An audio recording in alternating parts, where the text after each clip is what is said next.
So you might be wondering what actually works when it comes to learning how to sing and training your voice, and what is just wrong or outdated. In this episode, I've got you covered with some of the biggest singing myths that hold people back in their vocal journey. So let's dive in so that we can work on a voice that you get to be proud of.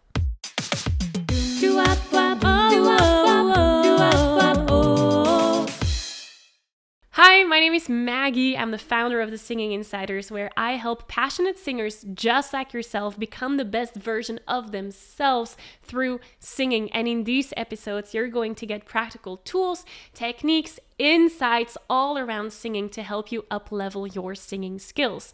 So let's take a look at those common myths that are floating around the internet that might not always be true and that hold you back to actually become a better singer. Number one is this idea that you need to have some kind of natural talent or gift in order to be a great singer. This is the biggest one, especially from people that love to sing but can't do it. This is one that I hear all the time when people ask me, what do you do for a job? And I say, oh, I'm a vocal coach. They say, oh, I love singing, but I just can't do it, This really is very sad because singing is a skill. Your vocal cords are muscles, and muscles can be trained. So these muscles, these two vocal cords, they can lengthen and thus sing higher pitches, and they can come together and thus create power. So just like drawing, it's a skill. I need to know when I'm learning how to draw, first I need to know, how do I hold my pen, or how do I add shadows, or how do I draw the sun? I don't know, I cannot draw and I don't have a passion to draw, but if I wanted to, I could learn that skill. The same thing is true for singing. You just need to know which exercises to sing in order to train the right parts of your voice. And that is essential, the right parts. The biggest mistake that many singers make is to just sing a song and then they struggle with a high note or they struggle with a long sentence. And with what they're trying to do to fix it is just to power their way through it, which causes tension, which causes hoarseness, and that's an unhealthy habit for your voice. So you need to know, in order to overcome this challenge, whether that's a high note or a long sentence, whatever it might be, what specific exercises do I need to sing in order to train my voice so that I can sing this? This is the biggest myth of all. Myth number 2, this is a big one, and maybe this one is for you if you're someone who tends to avoid songs with maybe a note that is too high in there for you. Maybe you avoid a song that seems too difficult for you. Myth number 2 is all about the key of a song. So imagine that I sing a song that goes, Bella mama, yo. This is now in the key of C major. Now you don't have to know anything about music theory to understand this concept. So my starting pitch is Bella mama. I could choose to start to sing this song a key higher. Bella mama, yo. So now I've taken the whole song, but instead of singing it here, I sung it there. So I'm basically taking it up a whole tone. Or I can choose to take it down a whole tone. Now, the misconception here is that many singers tend to believe that changing the key is cheating because it's not exactly like the original. Now, there's a few things I would love to share about that. Number 1, when you look at the artists that you look up to, for example, imagine that you look up to Adele. Adele decided to sing her song in a specific key that matches her voice. Why on earth should we sing that same song in the key that matches her voice? Why can we not sing that song in a key that matches our voice, your voice? Because we all have unique voices. So we need to find the key that works best for our voice and our intention. Let me dive deeper into that second part. Whenever you choose to sing a song, there's a certain intention behind it.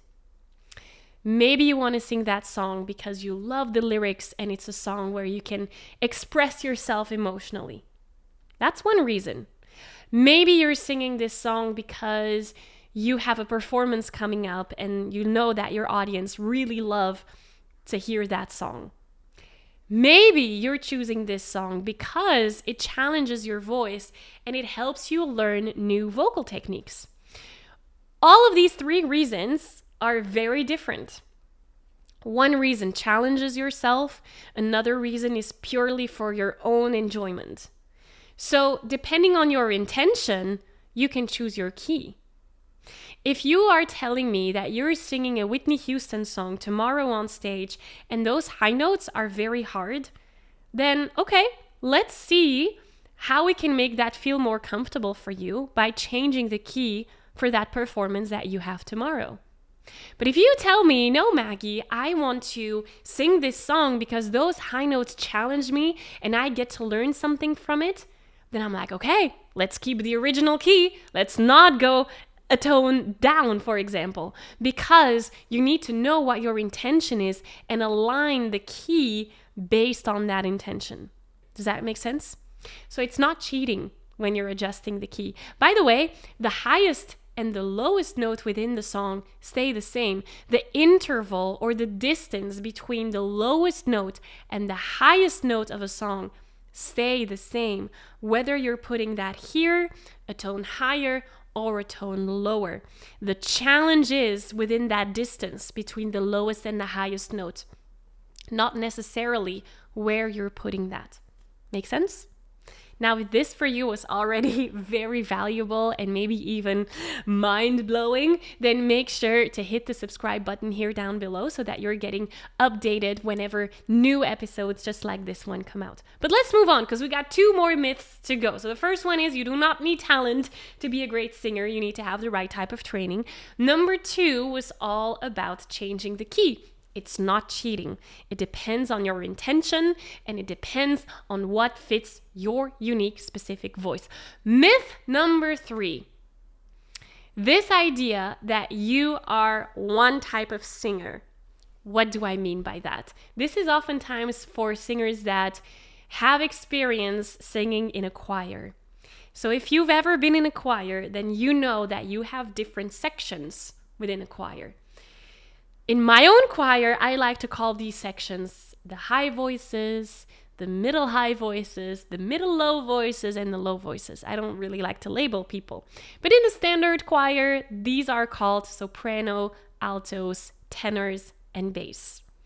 So oftentimes when someone is labeled an alto, they start to have this belief that they cannot sing high notes because altos are supposed to sing low notes. Or the other way around. If you've ever been labeled a soprano, you might start to believe that you cannot sing those low notes as beautifully as an alto, for example. So the issue that we have here is that you get a label. And then once people get labeled, oftentimes they start acting like this label.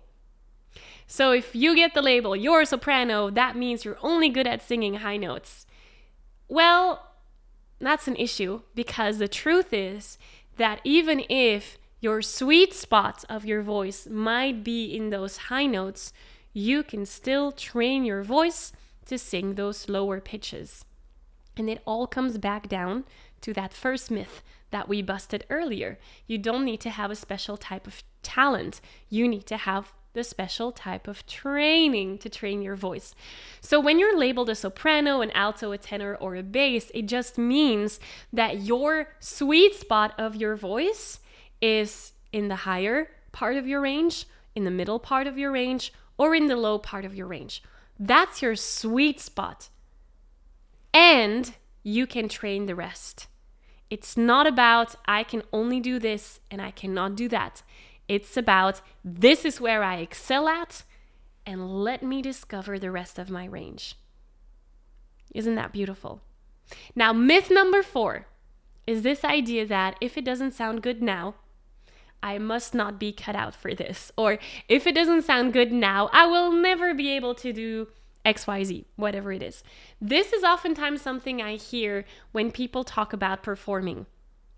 Many singers that I work with, they start out with, oh, I want to learn to sing. And then suddenly they're like, oh, I'm actually getting good at this. I want to sing in public, whether that's on stage, at a karaoke night, at the local cafe. And when they then sing on stage, they might notice that they experience nerves and stress and tension and performance anxiety. And oftentimes the first thing that comes up as a thought is, well, I'm stressed out, which means I am not supposed to be performing, or this is not for me, or I'm not cut out for this. Again, going back to principle number 1, it's not about talent. You don't need to have a natural talent to be able to sing on stage. If you have the desire to sing on stage, it's something that you can learn. It's a skill. So that nervousness and that stress is not a sign that you shouldn't be doing it. It's just a sign that you have something more to learn, a new skill to master. Because this skill of performing without those unhealthy nerves and stress and anxiety, it's something that you can learn and you can train. It's about nervous system regulation. When you find yourself in a scary situation, like imagine that there's a tiger running at you, that's a life or death situation, your body will react. The same thing happens for some of us when you're on stage. If you're on stage and it feels like there's this life or death situation, there's this tiger running at you, that's an issue. And we can work on that by regulating your nervous system, by signaling your body and your brain that this situation is safe. There's no tiger around. There's only my lovely audience and the spotlight and the microphone. So those are skills that you get to practice. Again, it all comes down to this first big myth, which is training over talent. It's not about having a natural talent. It's about having the right type of training. The training for your voice and the training for your body to overcome those nerves. And also the training for your expression. And this is something I don't usually talk about, but singing oftentimes for many of us is this way to express yourself, this way to feel certain emotions or to move through certain emotions. And oftentimes we're getting blocked there because we're thinking too much about the vocal technique. So there are some techniques, ironically, to help you get into the story of a song, to help you get into that free expression of a song. And that's the creative side of this whole conversation. So we have the creative side, we have the technical side, because obviously you need to have vocal technique, and we have that inner work side where we work on signaling your body and brain that you're safe. So all these 3 things together recap that this is a skill that you can learn. It's not about natural talent. Now, how you do that specifically, we can have a whole other conversation about that. And I did have this conversation in another episode. I will link to that episode in the description here down below. My invitation to you would be to check that out and watch that one next. I will make sure to link it up here as well so that we can keep this conversation going. Thank you so much for having been here today. I'm looking forward to keep that conversation going in the next episode. And I'll see you there. Bye.